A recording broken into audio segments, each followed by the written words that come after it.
మనం front end నుండి request చేసినప్పుడు ఫస్ట్ సర్వర్కి వెళ్ళదు. ఫస్ట్ అది మిడిల్ వేర్కి వెళ్తుంది. Welcome to day 15. మనం ఎప్పుడైనా రిక్వెస్ట్ చేసినప్పుడు సర్వర్కి ఫస్ట్ అది సర్వర్కి రీచ్ అవ్వకుండా ఫస్ట్ మిడిల్ వేర్కి రీచ్ అవుతుంది. అక్కడ మిడిల్ వేర్లో ఒక వెరిఫికేషన్ జరుగుతుంది. ఒకవేళ మనకి స్టేటస్ ఓకే ఉంటే అది ఆ రిక్వెస్ట్ అనేది సర్వర్కి పోతుంది. మీకు ఎగ్జాంపుల్ చెప్పాలంటే థియేటర్స్ తీసుకోండి. మనం టికెట్ బై చేసి మూవీ థియేటర్ పోతాం. అక్కడ చెక్ చేస్తారు మన టికెట్ని. ఒకవేళ మన టికెట్ వెరిఫై అంటే మన టికెట్ అండ్ మూవీకి రిలేటెడ్ ఉంటే మన థియేటర్లోకి ఇన్ చేస్తారు, లేకుంటే మన థియేటర్లోకి అవుట్ చేస్తారు. సేమ్ ఎగ్జాక్ట్గా మిడిల్ వేర్ కానీ ఇలానే వర్క్ అవుతుంది. ఏదైనా మనం పంపించిన రిక్వెస్ట్ అది వ్యాలిడా కాదా అని చెక్ చేస్తుంది. ఒకవేళ వ్యాలిడ్ అయితే సర్వర్కి పంపిస్తుంది, లేకుంటే రిజెక్ట్ చేస్తుంది. ఎగ్జాంపుల్ టెక్లో చెప్పాలంటే మీరు మల్టిపుల్ టైమ్స్ లాగిన్ చేసినప్పుడు కొన్ని వెబ్సైట్స్లల్లో login fail try again after 2 minutes అని ఉంటుంది. దీన్ని చెక్ చేసేది మిడిల్ వేర్. మన ఐపీ అడ్రస్ నుంచి ఎన్ని లాగిన్ ఐపీ రిక్వెస్ట్ వెళ్తున్నాయో చూసుకుంటుంది.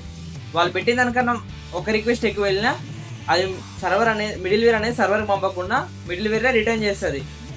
సో మెనీ రిక్వెస్ట్లు వచ్చిన ఐపీ అడ్రస్ నుంచి 2 minutes అయినాక ట్రై చేయాలి. అదే మిడిల్ వేర్ యొక్క వర్క్. సర్వర్కి పోనీయకుండా ఫస్ట్ అది చూసుకుంటుంది మిడిల్ వేర్. ఒక మిడిల్ వేర్ ఓకే అంటే సర్వర్కి పోతుంది. ఇలాంటి కాన్సెప్ట్ని సింపుల్గా ఎక్స్ప్లెయిన్ చేస్తా. ఫాలో చేసి పెట్టుకో. నెక్స్ట్ వీడియోలో కలుద్దాం.